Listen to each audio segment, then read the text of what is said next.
Bonjour les amis. Alors je veux faire une vidéo en réponse un petit peu aux attaques, aux remarques et aux attaques qu'on me fait sur mes vidéos, notamment toujours en ce qui concerne Jésus, puisque ce sont très souvent les cathos qui m'attaquent. Alors je vais leur répondre très gentiment.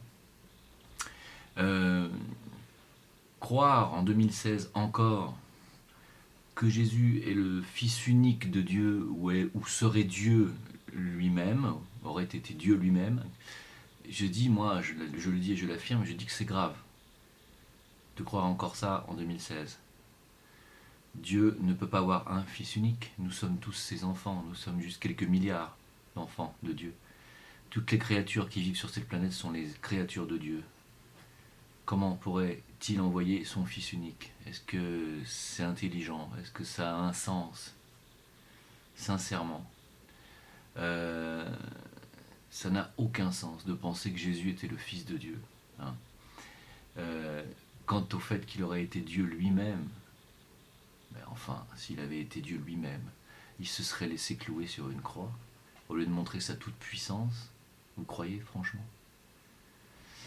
Ça n'a aucun sens, aucun sens, aucun sens.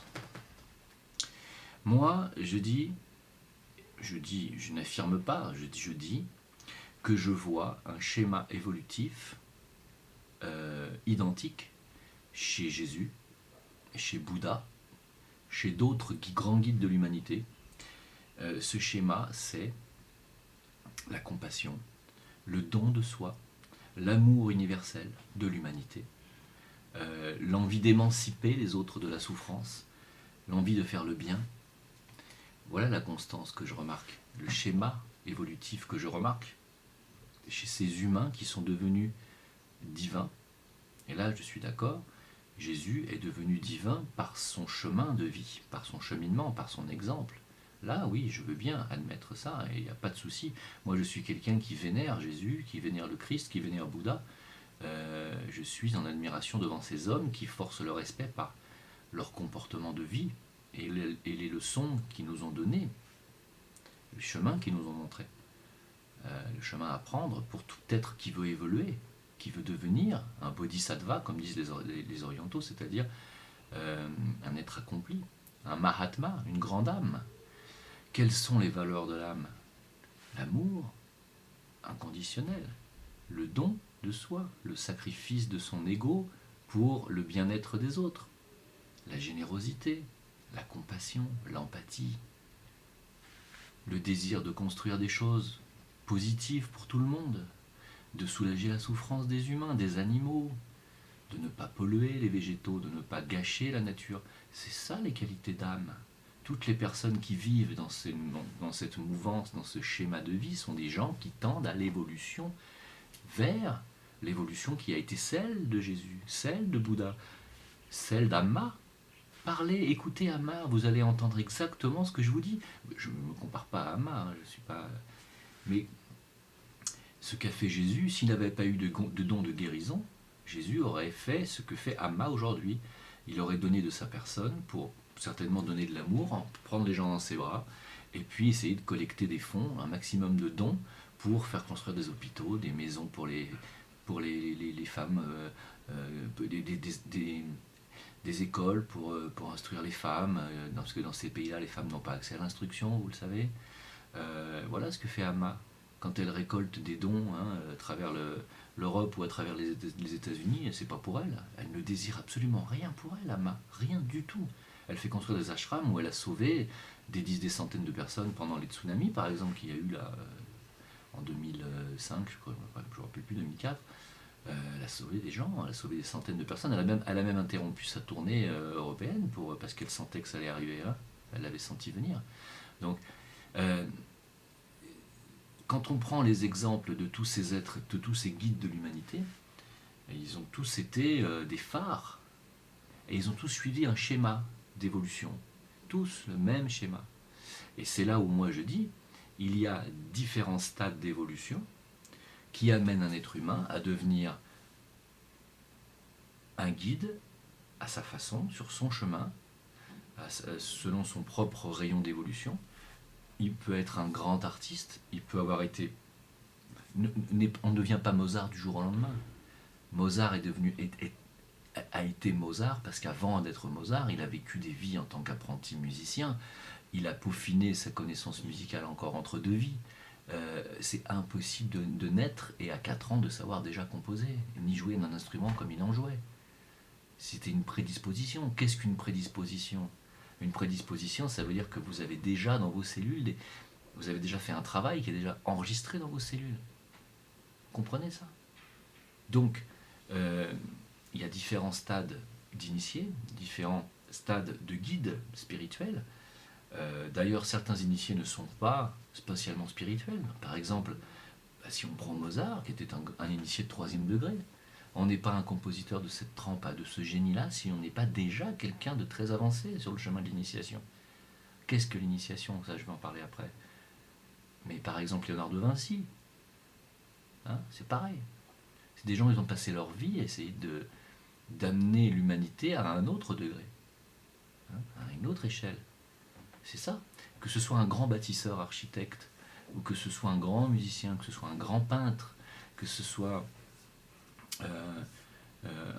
un grand prêcheur, on ne vient pas comme ça. C'est pas un talent qui, comme ça, se révèle du jour au lendemain. C'est le fruit de plusieurs vies. Vous comprenez? Donc, autant Bouddha est venu nous montrer le chemin de l'illumination, hein, qui est la 3e initiation, autant Jésus est venu nous montrer le chemin de l'ascension, hein, qui est la 4e initiation, hein, qu'on appelle aussi la crucifixion, hein, sur le plan occulte, qui est la crucifixion de l'ego, hein, c'est-à-dire ne plus avoir de désir personnel. Jésus est venu nous montrer la voie de l'être accompli qui n'a plus de désir personnel. Il n'a plus qu'un seul désir, c'est sauver l'humanité, aider l'humanité. Amma, elle en est là. Elle n'a plus aucun désir personnel. D'accord? À ce niveau-là, ça veut dire, bien entendu, ça veut dire plein de choses. Je n'ai pas envie de développer le sujet. Ce que je veux dire par là, c'est qu'on a eu des initiés de tout degré, comme ça, et que les initiés, déjà même du 1er degré, sont déjà des êtres remarquables. Déjà. Moïse était un initié de 2e degré. Bon, il a déjà sauvé son peuple. Il avait le désir de sauver une partie de l'humanité, son peuple. Il n'a pas sauvé l'humanité entière, il a sauvé son peuple. C'est déjà beau. Bon, Moïse n'avait pas l'amour inconditionnel en lui, c'est une vie de guerrier, c'est un prophète guerrier. Hein, si vous lisez sa vie, vous allez voir, on n'est pas hyper dans la compassion, mais quand même, il est quand même mu par le désir de soulager la souffrance d'un peuple, ok, même si on ne croit pas à cette histoire, ça c'est un autre débat. Et tous ces grands guides, tous ces grands êtres qui ont jonché l'humanité, sont des êtres qui ont vécu le même schéma évolutif, la même chose, les mêmes doutes, les mêmes peurs, les mêmes détachements émotionnels à un moment donné. Et quand je regarde la vie de Bouddha, la vie de Jésus, je vois exactement la même chose. Exactement la même chose. Jésus a voulu soulager la souffrance humaine, il avait cette compassion en lui. Bouddha est venu aussi soulager la souffrance humaine. C'est quand il a pris conscience que les hommes vieillissaient et mouraient qu'il a voulu rentrer dans toute cette phase de méditative pour se mettre justement en méditation et essayer d'unifier son moi inférieur à son moi supérieur et dire voilà, nous sommes immortels. Il est venu nous montrer le chemin de l'immortalité. Jésus, qu'est-ce qu'il a fait avec l'ascension? Il a voulu nous montrer qu'on pouvait renaître, qu'on n'était pas mortel, qu'on renaissait. Hein, que la mort, c'était qu'un passage.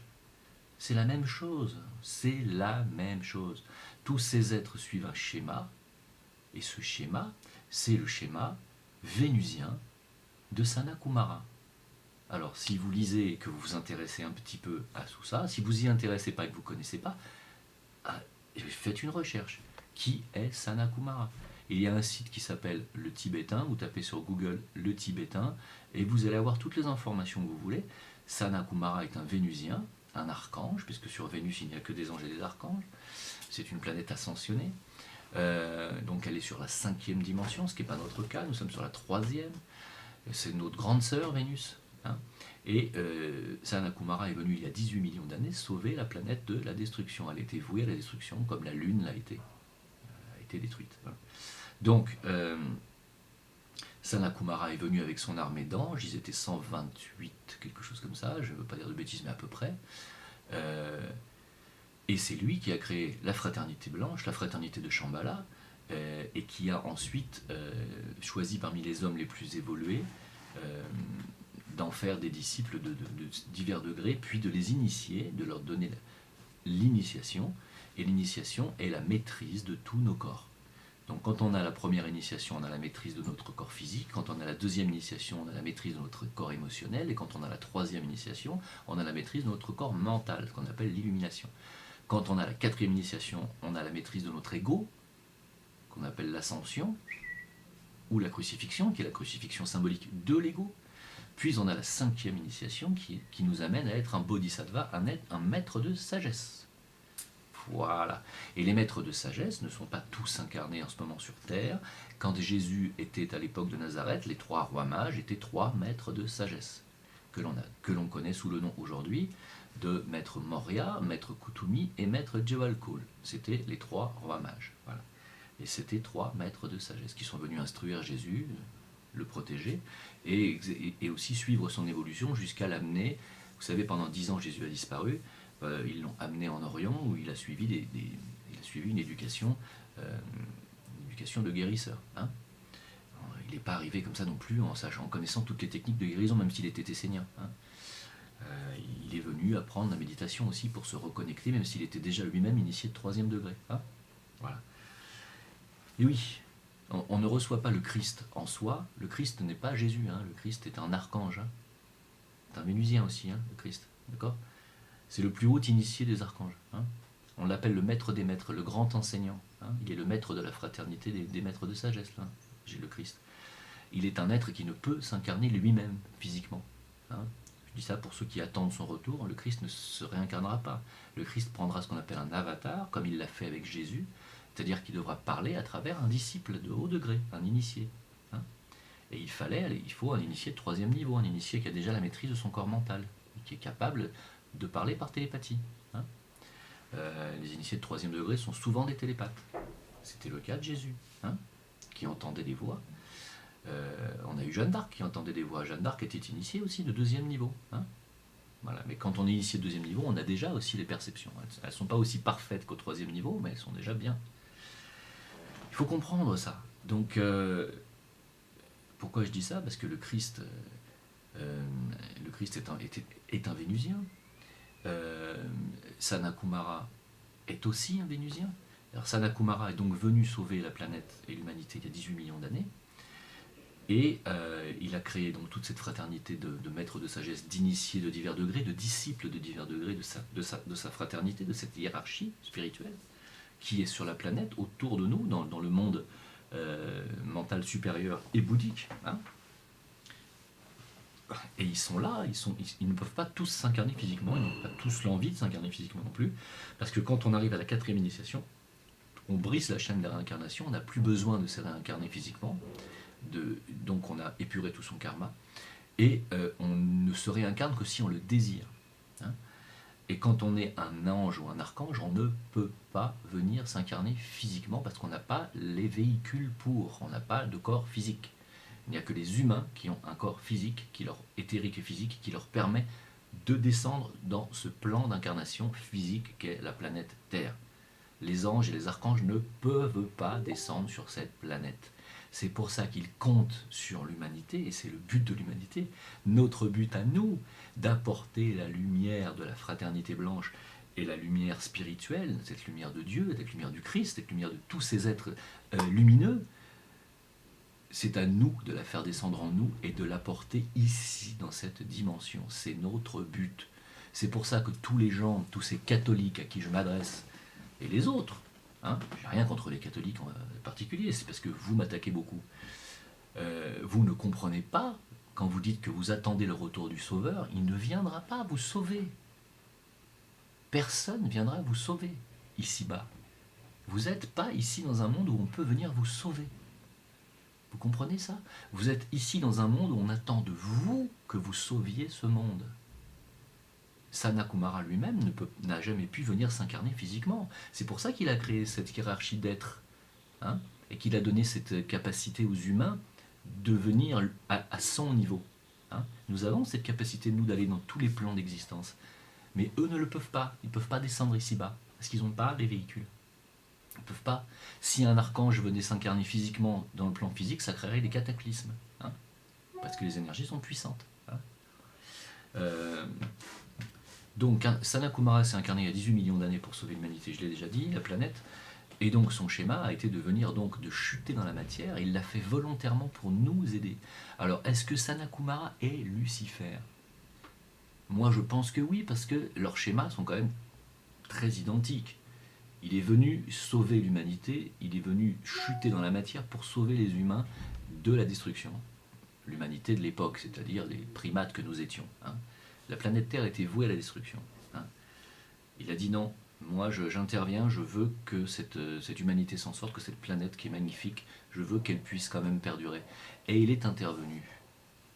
Il est intervenu.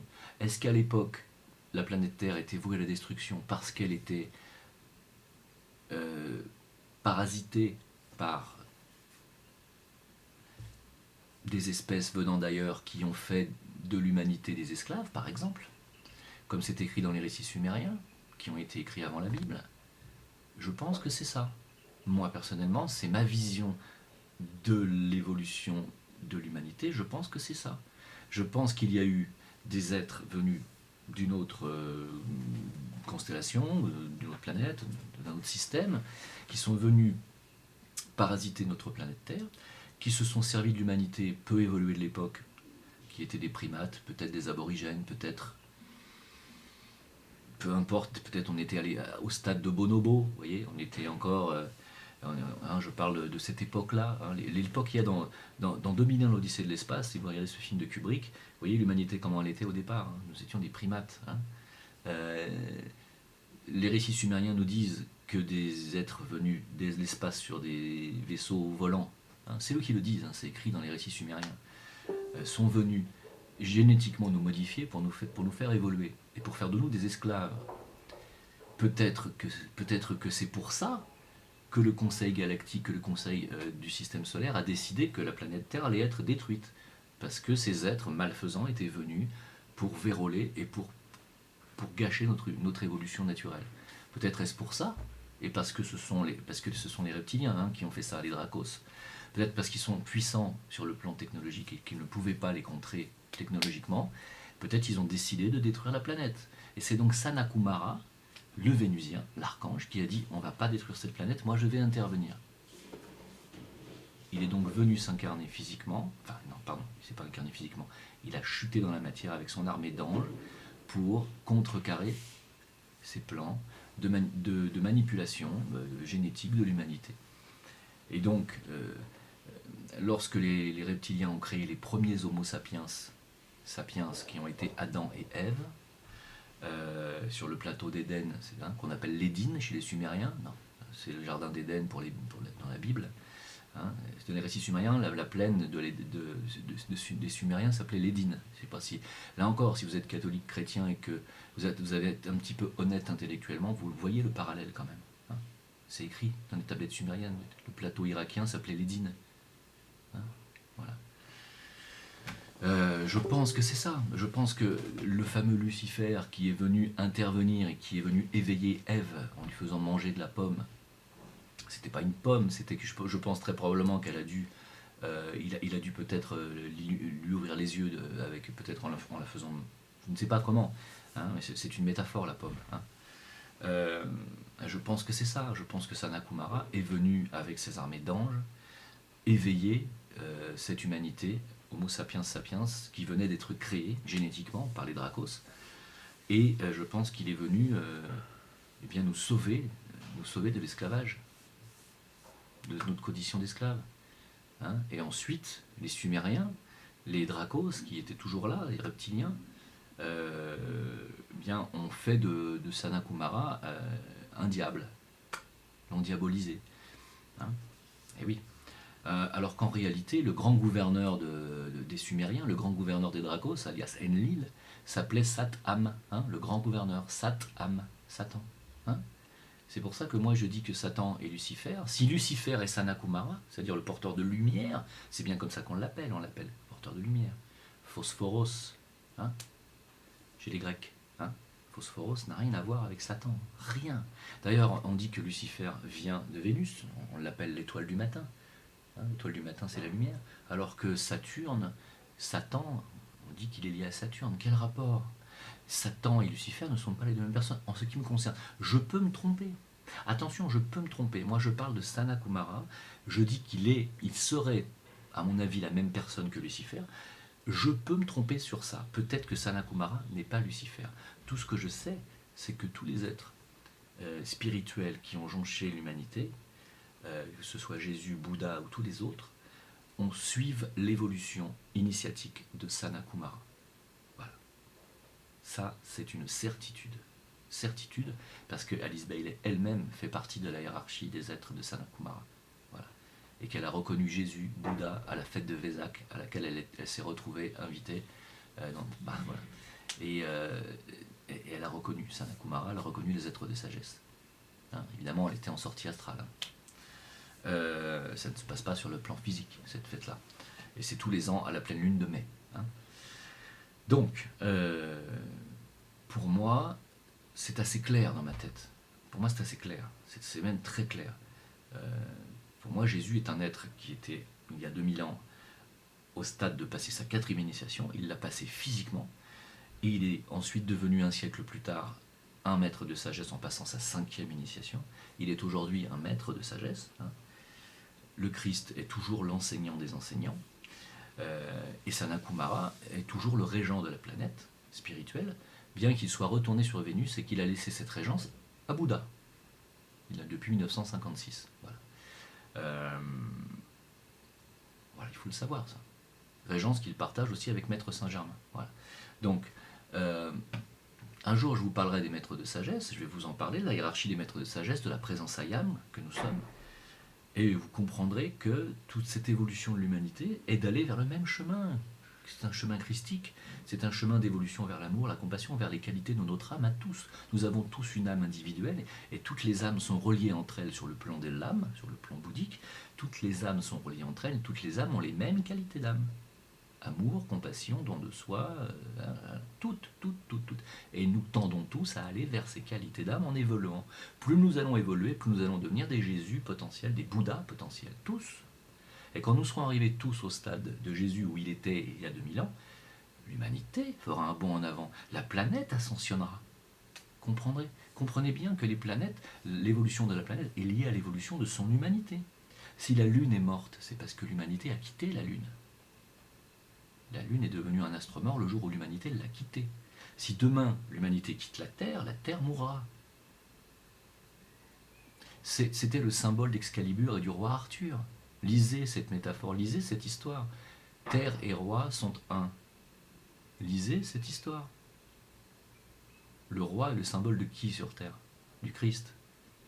Hein? Le roi et la terre sont un. Ça veut dire quoi? L'humanité et la terre sont un. L'humanité représente le mental de la terre, de la planète sur laquelle elle vit. Donc, nous sommes liés, nous sommes reliés. Pour moi, il n'y a pas de sauveur. Personne ne va venir ici-bas vous sauver. Arrêtez de croire que les extraterrestres vont venir avec des vaisseaux débarquer et vous sauver. Ça n'arrivera pas. Arrêtez de croire qu'un Messie va venir tuer l'Antéchrist. Je ne veux pas être catégorique en disant que ça n'arrivera pas, parce qu'il faudrait déjà savoir qui est l'Antéchrist. Qu'est-ce que l'Antéchrist? On dit qu'il va y avoir un Armageddon, qu'il va y avoir une... Ok, moi je veux bien tout ça, je veux bien parce que je le sens aussi. Pourquoi? Parce que l'humanité n'est pas prête, malheureusement, à éviter ce destin. Peut-être qu'une fois qu'il y aura un chaos et que les forces du mal auront complètement tout rasé sur cette planète, il va y avoir effectivement une intervention, comme il y a déjà eu, peut-être des Vénusiens, hein, et qui viendront peut-être cette fois éradiquer tout ça, et on recommencera à zéro avec de nouveaux guides, de nouveaux maîtres, de nouveaux enseignants. Ça, je veux bien croire ça. Mais que quelqu'un vienne faire votre boulot d'éveil personnel à votre place, vienne à votre place faire votre travail d'introspection qui doit vous amener vers votre propre âme, et développer vos qualités d'âme en vous-même, ça n'arrivera pas. Il n'y a que des enseignants qui peuvent vous aider, ce qu'on appelle des gourous. Hein. Vous savez que gourou veut dire guide. Hein. Gourou ne veut pas dire manipulateur. Ça c'est encore l'Occident, et sa manie de manipuler les mots. Gourou ne veut pas dire manipulateur, gourou veut dire guide. Il n'y a que les enseignants, à tout niveau, comme éventuellement moi je pourrais éventuellement l'être pour certains, qui peuvent vous aider à aller vers vous-même. Hein. Mais il n'y aura pas de sauveur. Il n'y aura pas de sauveur. Il faut savoir que les êtres ascensionnés attendent de vous. C'est vous qui devez sauver le monde. C'est ce qu'ils attendent, eux, de vous. Et vous, vous attendez qu'eux viennent vous sauver. Non. Vous voyez bien qu'il n'y a personne qui vient. Ça ne marche pas. Tant que l'humanité en sera encore à préférer regarder le football, hein, plutôt que de descendre dans la rue pour sauver leur liberté, est-ce qu'il en reste en France par exemple, ou essayer d'apporter un peu plus d'humanité, ou essayer peut-être de sauver la condition animale ou la condition des agriculteurs, tant que l'humanité préfère à regarder The Voice, les Français ont du talent, ou le football, il n'y aura rien de nouveau qui va se passer dans votre vie, arrêtez de rêver. Hein, quand vous votez pour un président, vous croyez qu'il va vous sauver. Vous voyez bien que non. Vous voyez bien que ce sont tous des vendus sur cette planète. Vous le voyez quand même. Si vous voulez sauver quelque chose, sauvez-vous vous-même. Priez, méditez, lisez, cultivez-vous. Apprenez à comprendre, ouvrez vos yeux, soyez objectif, soyez honnêtement intellectuel. En Occident, on a la manie de ne pas vouloir reconnaître les choses telles qu'elles sont. Les Chinois ont reconnu depuis 2500 ans l'existence de méridiens dans notre corps et de points qui sont reliés à notre corps éthérique. 2500 ans. Et ça fonctionne la médecine chinoise, ça fonctionne l'acupuncture. D'accord ? Pourquoi ? Parce qu'on a des méridiens. Parce que moi, si je vous appuie sur des points, vous allez avoir mal. Si je vous tape sur votre 6 de rate, vous allez faire aïe. Oui, parce que c'est un point sensible qui fait toujours mal. Et pourquoi on a un point sensible à cet endroit-là ? Il n'y a pas un docteur qui va vous expliquer pourquoi. Mais les Chinois vous l'expliquent depuis 2500 ans. Pourquoi ? Parce que les Orientaux sont des observateurs. Parce que les scientifiques occidentaux sont rivés sur l'écorce de l'arbre sans regarder la forêt qu'il y a derrière. Que quand je me frite avec des scientifiques qui me disent on a découvert le boson de Higgs, on a découvert l'énergie noire, la matière noire. Non, c'est l'éther. C'est l'éther qui existe, qu'on a découvert, dont on parle depuis plus de 2000 ans. C'est l'éther. Vous pouvez appeler ça comme vous voulez, c'est l'éther. Alors vous me dites oui, mais l'éther, on a enlevé ce mot barbare depuis des siècles. Parce que les Occidentaux veulent s'accaparer les découvertes et les nommer par eux-mêmes. Mais c'est l'éther. C'est rien d'autre. Rien d'autre. Il faut être un peu honnête intellectuellement. Hein. N'oubliez pas que les scientifiques ne font que des découvertes, c'est-à-dire de découvrir ce qui existe déjà. Hein. Ils ne font pas de création ni d'invention, ils font des découvertes. Le mot est clair quand même. Quand on découvre, on enlève ce qui est couvert ou ce qui couvre. Mais ça existait déjà. Eh oui, c'est toujours pareil. Tant qu'on n'admettra pas le fait qu'à une époque, on a eu une civilisation très avancée, qui est venue construire des choses immenses comme les pyramides, comme les statues de l'île de Pâques dont certaines pèsent 250 tonnes. 250 tonnes en une seule pièce qui ont, on le sait maintenant, a été déplacées verticalement. Hein, et on ne sait pas comment. 250 tonnes, quand on sait que la grue la plus puissante aujourd'hui, de nos jours, peut soulever 150 tonnes. C'est-à-dire la navette spatiale. On ne peut pas soulever quelque chose de plus lourd que 150 tonnes. Les statues de l'île de Pâques faisaient 250 tonnes, certaines. Hein. Les blocs de la pyramide de Khéops, certains font plus de 30 tonnes. Les pierres de Baalbek font plus de 1000 tonnes. Et ils sont posés en superposition sur des pierres plus petites. C'est-à-dire qu'on les a posés sur d'autres pierres. 1000 tonnes en un seul bloc. Parfaitement taillées. Tant que les scientifiques ne se poseront pas de questions honnêtes sur ce sujet, comment on a pu faire une chose pareille ? C'est bien qu'il y a eu à un moment donné sur cette planète une civilisation très avancée, qui avait des technologies qu'on n'a pas. Il faut le reconnaître, ça. Donc, vous êtes catholique, vous êtes chrétien, vous croyez en Dieu, en la Bible, tout ce que vous voulez, ok. Mais moi, je vous demande d'être objectif, je vous demande d'être honnête intellectuellement. Il y a eu sur cette planète, à une époque, des êtres beaucoup plus avancés, qui sont venus génétiquement nous modifier. Parce que sinon nous serions encore des primates. Parce que l'évolution naturelle ne se fait pas aussi rapidement. Nous avons évolué très rapidement, nous, l'humanité, parce que des gens ont fait ingérence dans notre évolution. Et ça, c'est marqué chez les Sumériens. Et si vous comparez les tablettes sumériennes avec la Bible, vous allez voir à quel point les Hébreux de l'époque, ceux qui ont écrit la Bible, ont tronqué la vérité, ont manipulé la vérité. Voilà. Et ce que on appelle Dieu dans cette Bible, eh ben, c'est peut-être le Dieu des Dracos, c'est peut-être le chef des Dracos qui était le Dieu. C'est-à-dire le créateur de l'humanité des sapiens sapiens, en nous modifiant génétiquement. C'était peut-être lui le Dieu. Hein. Et quand Sanat Kumara est venu intervenir sur ces malversations et qu'il a ouvert les yeux aux sapiens sapiens que nous étions, peut-être qu'il a fait un grand geste pour nous ouvrir les yeux et nous rendre conscients afin que nous puissions redevenir des êtres divins. Moi, je pense que c'est comme ça que je le vois. Parce que moi, pour moi, tous les êtres de sagesse qui nous ont guidés au travers de tous ces millénaires sont des êtres qui viennent de cette philosophie, cette vénusienne, et non pas de cette philosophie de Dracos. Alors tous ceux aujourd'hui qui essayent de maintenir l'humanité en esclavage par la banque, par toutes ces saloperies de manipulation, sont pour moi qui ne sont pas des gens qui servent le porteur de lumière. En tout cas, ils ne servent pas Sanat Kumara. Peut-être servent-ils un Lucifer que l'on voit comme Satan, mais pour moi c'est Satan. C'est pas, pour moi c'est autre chose. Hein. C'est tout ce que je voulais dire. Et moi, attention, je vénère Jésus et je vénère le Christ.